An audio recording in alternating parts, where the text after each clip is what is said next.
بسم اللہ الرحمن الرحیم۔ السلام علیکم ورحمۃ اللہ وبرکاتہ۔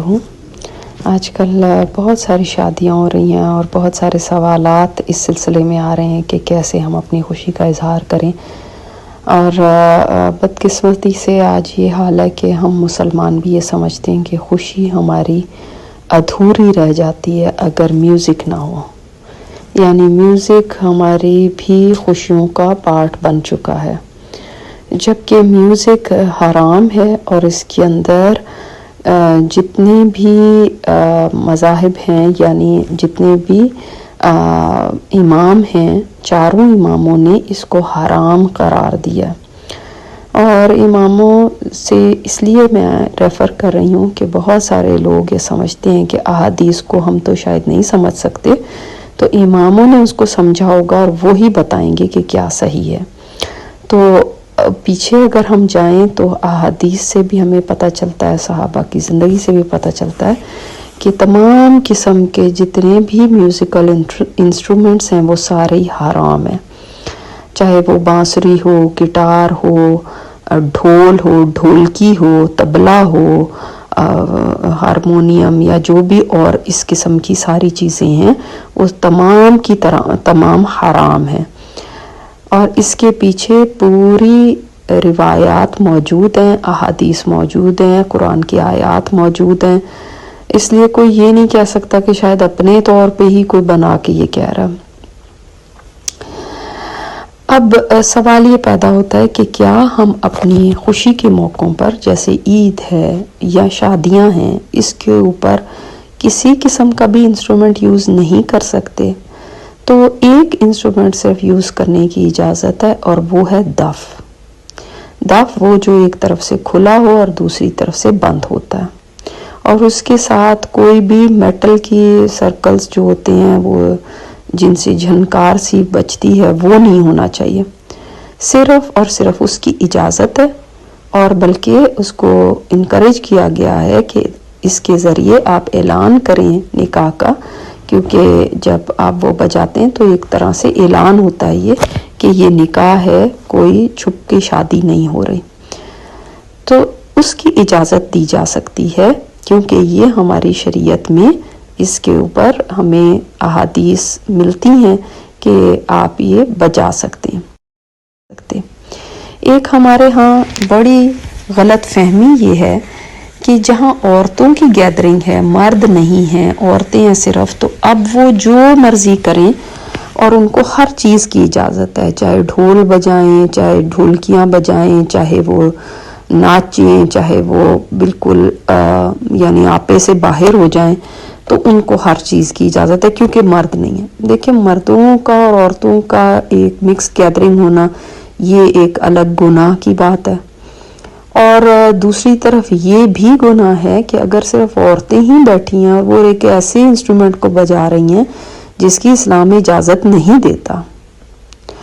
تو یہاں تک تو ایک بات سمجھ آئی۔ اب آن ٹاپ آف اٹ ہمارے ہاں یہ بہت ہی کامن ہے کہ ہم وہ گیت، گانے، شاعری اس کو گاتے ہیں ایسے انسٹرومنٹس پہ جو کہ اٹس سیلف غلط، اس کے اندر میسیجز ہیں یا گندگی کی باتیں ہیں، فحش باتیں ہیں، بے حیائی کی باتیں ہیں، اور ہم ان کو بڑے شوق سے گاتے ہیں اور سمجھتے ہیں کہ کیا ہو گیا، ہم عورتیں ہی تو بیٹھی بھی گا رہی ہیں تو کیا، حالانکہ ہم ہر چیز میں بڑے سمجھدار ہیں، لیکن جب ایسے گانے گاتے ہیں تو ہمیں یہ سمجھ نہیں آتی کہ بعض دفعہ ہم شرک تک پہنچ جاتے ہیں، جیسے مثلاً محبوب کی پوجا کرنے کی بات کہ میں تیری پوجا کرتا ہوں یا واٹ ایور، اسی طرح جے شیو شنکر، یہ اس سے زیادہ کیا کفریہ بات ہو سکتی ہے، یعنی ہم کفر کی حد تک پہنچ جاتے ہیں جس وقت ہم ایسے گانے گاتے ہیں۔ اسی طرح جو کوئی بہت دینی ہوتے ہیں وہ سوچتے ہیں کہ شاید ہم کوئی ایسا گانا گائیں جس میں کہ اللہ اور اس کے رسول کا ذکر ہو رہا ہو، تو وہ کہتے ہیں کہ رسول پاک کا سایہ مبارک ہو۔ اب خود سوچئے کہ ہم کیا کہہ رہے ہیں اور کس چیز کے اوپر ہم یہ گا رہے ہیں۔ اللہ اور اس کے رسول کا نام اس سے بہت زیادہ بلند ہے کہ جو ہم حرکتیں کر رہے ہوتے ہیں اور جن انسٹرومنٹس پہ ہم گا رہے ہوتے ہیں ان کے اوپر ہم اللہ رسول کا نام لیں، اور یہ بالکل بھی اپروپریٹ نہیں ہے۔ تو ہمیں دیکھنا چاہیے کہ ہم کیا شاعری بھی کر رہے ہیں۔ پہلے زمانے میں سیدھے سادے گیت ہوتے تھے جن کی شاعری بڑی صاف ستھری ہوا کرتی تھی، اور کچھ ایسی باتیں نہیں ہوتی تھی، مثلاً مہندی لگانے کی، مثلاً بابل کی، مثلاً رخصتی کی لڑکی کی، اس طرح کی چیزیں ہوتی تھیں۔ اور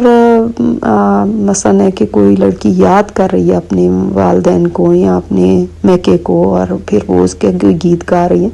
جس میں کوئی ایسی فحش بات نہیں ہوتی تھی۔ لیکن آج کل جو بھی شاعری چل رہی ہے، جو ہم لیتے ہیں جن فلموں سے یا جن جگہوں سے، وہ شاعری کسی طرح بھی اس قابل نہیں ہے کہ کوئی مسلمان عورت ایسی شعر پڑھے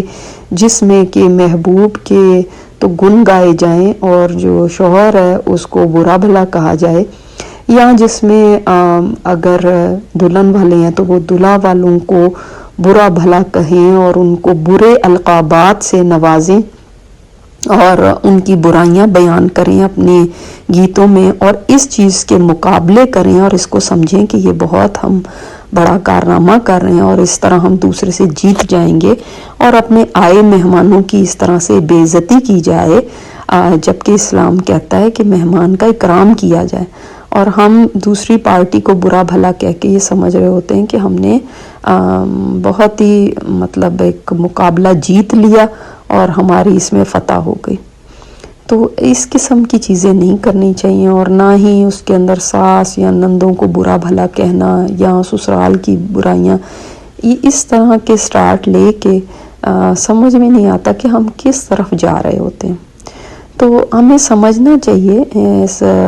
مسلم ہمیں سمجھنا چاہیے کہ کیا چیزیں ہیں جو اللہ تعالیٰ کو ناراض کرنے والی ہو سکتی ہیں اور ہمیں ان سے پرہیز کرنا ہے، اور کون سی چیزیں وہ ہیں جس میں اللہ کی رضا ہے۔